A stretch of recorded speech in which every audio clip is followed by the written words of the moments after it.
नमस्कार, आप भारत लाइव देख रहे हैं। आप हमें शायद जानते नहीं होंगे। मेरा नाम प्रिंस है और मेरा आज पहला दिन है। आज हम जितने दिन भर की तमाम बड़ी खबरों पे चर्चा करेंगे और अभी हमारे साथ बाबा है और बाबा से खबर दर खबर हम बाबा करेंगे और उसकी तह तक पहुंचेंगे। आज का पहला खबर है तेजस्वी खेमे में बढ़ी हलचल। इस पे आपका क्या कहना है? इस पे क्या? देखिए, सबसे पहले तो प्रिंस का हम बहुत बहुत स्वागत करेंगे। निषेध के यहाँ कुछ ऐसी घटना घट गई है जिसके कारण निषेध एक सप्ताह के लिए छुट्टी पर और रहेंगे। और उसके बाद प्रिंस भी हमारी टीम के हिस्सा हैं। कैमरे पे बहुत कम आया करते थे, लेकिन अब ये हमारी टीम के रेगुलर हिस्सा हैं। ऐसी स्थिति में हम आपसे एक ही बात कहेंगे कि प्रिंस पर भी आप लगातार जैसे आशीर्वाद बनाते हैं वैसे बनाए रखें। और आज की खबरों में प्रिंस आपने जैसा कहा कि तेजस्वी खेमे में हलचल बढ़ गई है, तो आप देख रहे होंगे, आपको फील्ड में अक्सर आप लोग रहते हैं, आप लोग तो विभिन्न तरह की बातें सुनते हैं, राजनीतिक दल के नेताओं की बात सुनते हैं, आप मीडिया जगत में जुड़े हुए तो अलग अलग मीडिया की बातें सुनते होंगे। उसमें सबसे बड़ी बात जो ये है कि नीतीश कुमार के साथ जब से तेजस्वी यादव आए हैं तब से आपने भी देखा होगा कि उनकी परेशानियां बढ़ती जा रही हैं। हालांकि वो आने का कारण तो कुछ दूसरा था।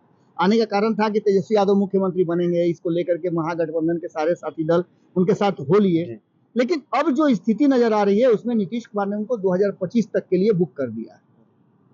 2025 तक तेजस्वी यादव मुख्यमंत्री नहीं बनेंगे। अगर नीतीश कुमार के चाहते में बनना चाहते हैं तो एक क्लॉज हम आपको बता रहे हैं। इसके साथ साथ एक सबसे महत्वपूर्ण बात है कि क्या 2025 में मुख्यमंत्री बनने के लिए तेजस्वी यादव नीतीश कुमार के साथ आए थे? बिल्कुल नहीं। तो ऐसी स्थिति में तेजस्वी यादव के खेमे में हलचल बढ़नी ही है। और हलचल बढ़ने का और भी कई कारण है कि हर गलती नीतीश कुमार की है वो तेजस्वी यादव पर थोपी जा रही है, क्योंकि तेजस्वी यादव उनके साथ रह करके हाँ में हाँ मिलाने के लिए मजबूर हैं। इसके साथ साथ आपने देखा होगा कि मंत्रिमंडल के गठन के बाद 1 महीने के भीतर राष्ट्रीय जनता दल के 2 मंत्रियों को बाहर का रास्ता देखना पड़ा।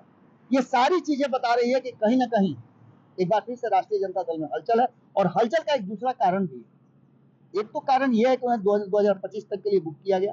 दूसरा सबसे महत्वपूर्ण कारण ये मुझे जो नजर आता है कि राष्ट्रीय जनता दल कैसे जल्दी से जल्दी तेजस्वी यादव को मुख्यमंत्री की कुर्सी पर बैठा दे, ये महागठबंधन के साथी भी चाहते हैं। क्योंकि नीतीश कुमार के साथ अब बहुत लंबा चलने के लिए लोग तैयार नहीं नजर आ रहे हैं, क्योंकि नीतीश कुमार की नीतियों को लेकर के आपने देखा होगा कि जबरदस्त विरोध चल रहा है। हाल फिलहाल में आपने देखा कि शराबबंदी और जहरीली शराब से मौत पर लेकर के सारे महागठबंधन के तेजस्वी यादव को छोड़कर उनके विरोध हो गए थे। तो ऐसी स्थिति में हलचल का मचना और तेजस्वी यादव को मुख्यमंत्री बनाने का सपना देखना, ये राष्ट्रीय जनता दल का कर्तव्य बनता है। जिसमें दूसरी खबर है कुशवाहा पे डाला डोरा। देखिए, क्या मतलब? उपेंद्र कुशवाहा को तो आप देख ही रहे हैं। पिछले करीब हमको लगता है कि 1 महीने से उपेंद्र कुशवाहा काफी चर्चा में, अपने बयानों को लेकर के हो या फिर अन्य मुद्दों को लेकर के हो। एक खबर तो यह भी चल रही है कि उपेंद्र कुशवाहा नाराजगी में अपने आरएलएसपी को जीवित करना शुरू कर चुके हैं। ये खबर सबसे पहले भारत लाइव ने ही ब्रेक किया था, जैसा कि आप सभी को जानकारी हो कि भारत लाइव दर्शक को जानते ही है। उसके बाद से ये चर्चा मीडिया में होनी शुरू हुई कि उपेंद्र कुशवाहा अपनी आरएलएसपी को फिर से जीवित करेंगे। ऐसी स्थिति में उपेंद्र कुशवाहा नीतीश कुमार के साथ आए किस मकसद से थे? तो लौह कुश समीकरण को साधने के मकसद से। लेकिन वो काम तो पूरा हो नहीं पाया, क्योंकि कुर्मी ने बता दिया कि लौह कुश समीकरण साधने में ये असफल रहे। इसके साथ साथ हालांकि उसमें थोड़े से एक आपको थोड़ा सा ब्रीफ करना चाहेंगे कि कुंडली में जो हुआ था उनको शायद ये भी एक खबर आ रही थी, आपने भी ब्रेक किया था, तो उनको पर्याप्त मात्रा में उनको साधन नहीं मिल पाए थे जिससे वो चुनाव प्रचार करते। उनको पार्टी पीछा छोड़ दिया, वो अकेले पड़ गए थे, बिल्कुल पड़ गए थे। बिल्कुल प्रिंस, यही बात मैं बता भी रहा था। उनके बहुत करीबियों में से एक धीरज कुशवाहा हमारे साथ आए थे।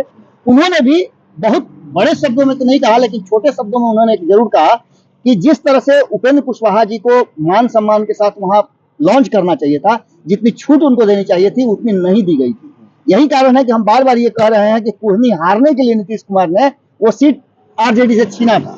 लेकिन खैर ये तो इंटरनल बातें उनकी है। लेकिन उपेंद्र कुशवाहा जिस तरह से एक्शन में आ रहे हैं उससे साफ लग रहा है कि उपेंद्र कुशवाहा नाराज थे। और अब जब मंत्रिमंडल के गठन की बात की जा रही है, कहा जा रहा है कि जनवरी में जो बजट सत्र चलेगा उससे पहले मंत्रिमंडल का फिर से रिशफल होगा, तो उसके बाद कहा जा रहा है कि उपेंद्र कुशवाहा को मनाने की कवायद शुरू हो गई है जदयू की तरफ से और उन्हें मंत्रालय देने की बात की जा रही है। लेकिन उपेंद्र कुशवाहा, जैसा कि मुझे लगता है कि वो मानने के लिए तैयार नहीं है। और डोरा तो उन पर डाला ही जा रहा है, उनके ऊपर नहीं, अन्य कई भी नेता हैं जिन पर डोरा डाला जा रहा है। और महागठबंधन में जो हलचल है उसको ठीक करने के लिए तेजस्वी यादव ने कमान संभाला है। और इस बार मंत्रिमंडल के गठन में तेजस्वी यादव का हमने कल भी खबर चलाया था और भारत लाइव के दर्शक जानते भी होंगे कि हमने खबर में बताया था कि मंत्रिमंडल के गठन में इस बार नीतीश कुमार नहीं, तेजस्वी यादव आगे से लीड करेंगे।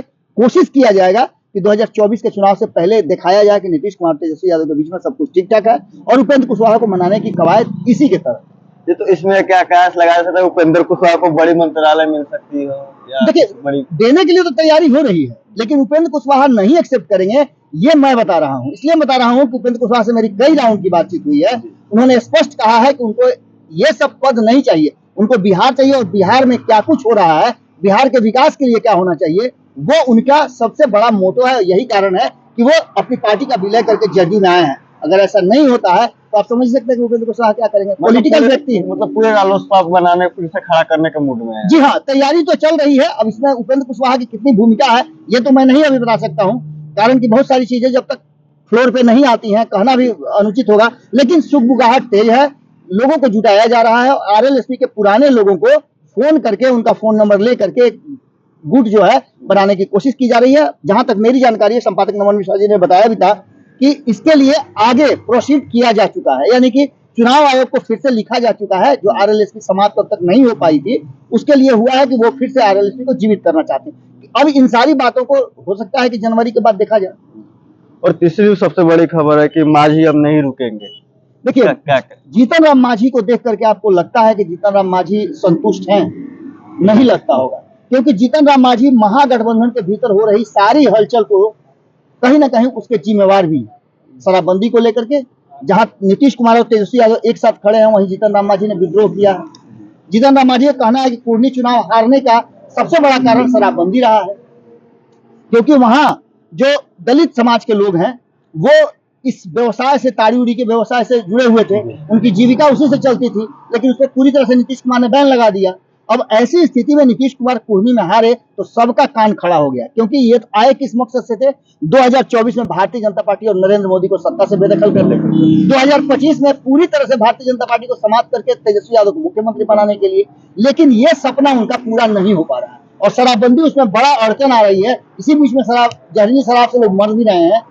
तो ऐसी स्थिति में जीतन राम मांझी का रुकने का चांस बहुत कम लगता है, क्योंकि लोकसभा सीट के लिए भी उनको मशक्कत करनी पड़ेगी। हमने कल ही खबर चलाया है कि कहीं ना कहीं एक बात साफ नजर आ रही है कि भारतीय जनता पार्टी ललचा रही है सबको, क्योंकि उसके पास 40 लोकसभा की सीटें हैं और 40 लोकसभा की सीटों में अगर देखा जाए महागठबंधन में तो 7 दल हैं, एक दल को और जोड़ने की कवायद चल रही है मुकेश सहनी को। तो ऐसी स्थिति में 8 दल हो जाएंगे, कौन कितना सीट लेगा?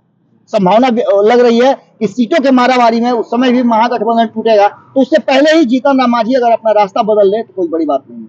मतलब कि वो बीजेपी में साथ जा सकते हैं। बीजेपी अब ये तो कहना जल्दबाजी होगा, लेकिन एक नया गुट बन रहा है, तीसरा मोर्चा भी बन रहा है, इसमें जाएंगे ये समय बताएगा। चौथी सबसे बड़ी खबर है, लगेगी राष्ट्रपति शासन। देखिए बिहार में जिस तरह की चर्चा चल रही है और लगातार राज्यपाल से मिलने लोग जा रहे हैं, विपक्ष के लोग, केंद्र में सत्ता किसकी है आपको पता है?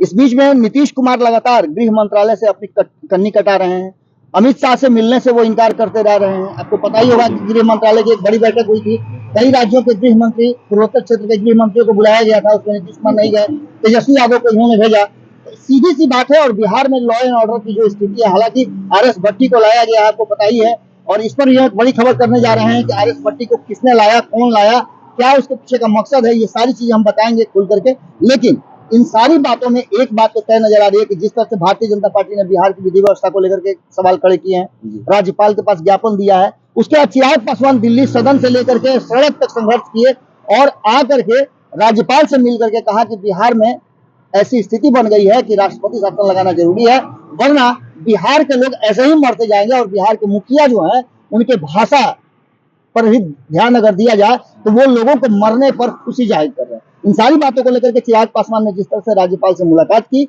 और जिस तरह से वो अपनी बातों को रख रहे हैं, उन्होंने कहा तो यहाँ तक है कि वो राष्ट्रपति से जाकर भी मिलेंगे कि बिहार में राष्ट्रपति शासन लागू किया जाए। तो ऐसी स्थिति में नीतीश कुमार के लिए मुश्किल जरूर है और चर्चा शुरू हो चुकी है कि बिहार में राष्ट्रपति शासन लगेगा।